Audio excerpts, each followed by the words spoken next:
Hello， 大家好，我是议员，我又来爆料新消息了。这一次的消息是来自我的老朋友新气，他也是国际服的英文系主播。这一次是他主动联系我，提供我一些资料还有内容。这一次的活动是线下活动，要去到指定地点才知道。他这一次有去参与，刚好也认识我，就提供我资料了。各位也可以去参观订阅他的频道。这个线下活动是在洛杉矶举办的，之前举办的线下见面会都是在亚洲，第一次是在欧美。这一次的活动甚至主策划大河也是过去了。那么我来整理一下他们当天讲了什么东西，有什么新的更新爆料。一开始他们是提到新的征服赛季剧本，并无尝试跟奥尔良之围，有些观众不知道的可以看回我之前的影片，我这边就不多做说明了，我之前介绍过很多次了。还有提到新的远程统帅工程天赋之类的，这里我就不多做说明，简单带过。接下来放出了新的工兵统帅剪影，那么这里左手边我就不用解释是谁了，这个讲了很多遍，从那时候越南的见面会讲到现在，大家一直在问的诸葛亮。另外一个统帅又是谁呢？那策划里面有讲漏嘴啦，这个统帅呢是来自希腊的统帅，你们也看到剪影了，这个统帅长的样子呢应该也是蛮奇怪的这个不是我要特意去投诉，你们自己看那个头跟脖子很细，然后下面的身体尤其是肩膀特别阔，或许是因为他的服饰而造成的，也有可能那个不是衣服，有可能是王座也说不定。这样的话就说得过去了。但是一般来说，女性统帅尤其是在工兵的话，大多数都是驻防为主，比方说阿尔特米跟阿曼尼。就算不是工兵统帅，其他的女性角色大多数都是驻防，比方说女骑兵芝诺比亚、迪奥多拉、武则天全部都是驻防统帅，所以我推测有可能是驻防统帅。至于诸葛亮就不确定他是属于什么统帅，有可能是进攻统帅，用他3寸不烂之舌骂爆对方。不过诸葛亮放在工兵也符合他的设计，喜欢三国历史的玩家，或者你对工兵统帅有兴趣的玩家可以留意一下这2个新的统帅。博物馆方面，第2代的统帅在短期之内就会上线，那时候更新我以为更新结束之后就会马上出第2代，结果拖到现在都还没有推出。再来，游戏玩法太单调呢，官方会选择改变一些游戏玩法，比方说埃及之战跟奥林匹亚之巅。埃及之战方面多了迷雾，就很像奥林匹亚之巅的夜晚版，把画面缩小就会变成这样，你就完全看不到敌人在哪里，多了几分神秘感。还有你的队友要配合，肯定要上 DC， 不然你的队友没有办法通知你哪一些敌人在哪一些地方。并且画面右上角也是不见地图，我不确定是为了要演示画面而移除掉地图，还是这个版本会移除掉地图。我个人其实不太建议移除掉地图啦，否则要拉你的兵去到指定地点会比较慢一点。还要增加新的埃及之战技能，官方希望玩家有更多战略性的玩法。原本我想要讨论一下有什么技能，但是你们看到官方这里全部都是马赛克，我看也看不到，所以没有办法跟各位讨论。接下来新的文明，刚刚我有提过什么统帅，没错，就是希腊统帅。他这一次就是推出了希腊文明，在前年推出了维京文明，在去年推出了埃及文明，今年推出希腊文明。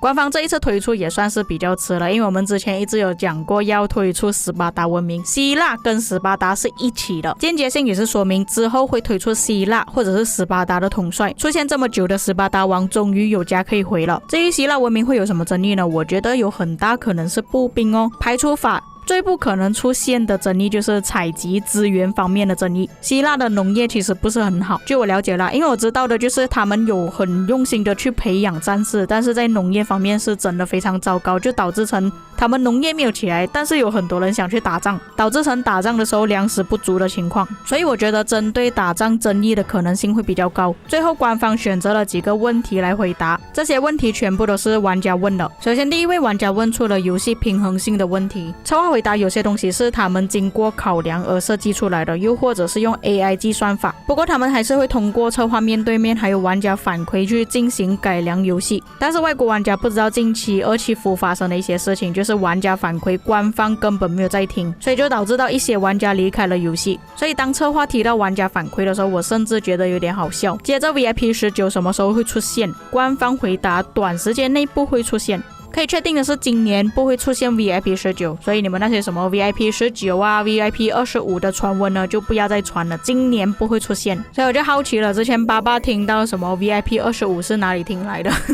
难道爸爸也是被官方忽悠走了吗？第3个问题，会不会开发电脑版多开化？稍微解释一下多开就是你用同一个软件可以开很多个出来。不过大多数的情况多开都会变成外挂同步器。策划的回答是，如果支持多开的话，很容易会有作弊行为。他们为了反外挂还有游戏的公平性，不会支持多开。那么之前有提到的官方讲同步器不是外挂，又是哪里来的呢？第4个问题，打完 KVK 之后回到王国很无聊，没有事情做，只可以打野蛮人，消耗时间，完全没有乐趣。策划答复之后会更新更多新的玩法，还有野蛮人也会有新的设计出现，就是说我们之后看到地图上可能有不同物种的野蛮人，但策划没有详细说明是怎样去设计新的野蛮人呢，他只是叫我们期待新的更新而已。那么接下来我们看另外一个问题，之后会降低远程统帅的成本吗？策划回答，现在远程统帅还在测试当中，新的剧本也是在测试这远程统帅。这个东西在之前奥尔良之围的介绍我忘记提醒各位了。在开始奥尔良战役之后，你必须要保护奥尔良之城，这里的门口其实用远程统帅可以透过去射到外面的敌人，所以官方所谓的测试应该是指这一点啦。测试之后会再调整资源跟加速的消耗。接下来的问题呢，因为反光的关系，所以看得不是很清楚，我是听他们讲啦。之后会有什么新的统帅加入？刚刚有提到的诸葛亮跟希腊的统帅之外，策划还说之后会加入埃及的法老，还有来自尼罗河的统帅，所以他们是已经安排好了，就看之后会有怎样的更新吧。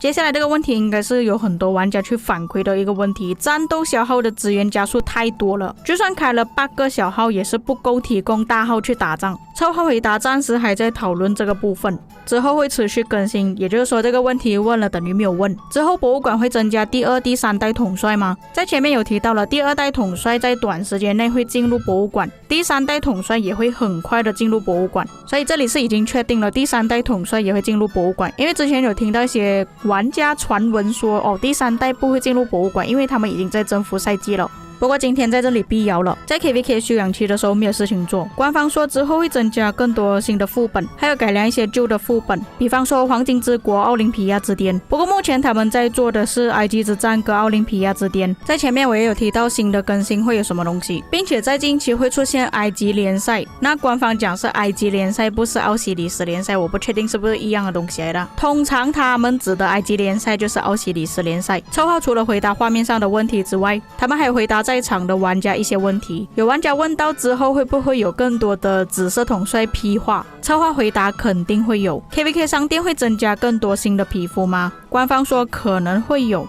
不过会有更多的方式去获取皮肤，就是说他们可能会保留现在原本的商店然后有不同的途径去获得新的皮肤，不排除是通过荣誉值去获得。还有军器方面的问题，军器还在研究调整中，他们这几个月都在讨论着军器，也一直收到反馈，会在后续更新再跟大家讲。为什么统帅镜头不能重置，新区就可以重置？策划说因为他们在新区的关系，可能不会用一些统帅，又或者是练错统帅了，所以他们才额外有这个操作。但是他也不排除未来的活动可能会出现重置的操作。不过我觉得大家不要期望这么高啦，官方是在画大饼。我看了整个过程大致上是这么多。还有一个玩家问在场的玩家能不能获得5颗金头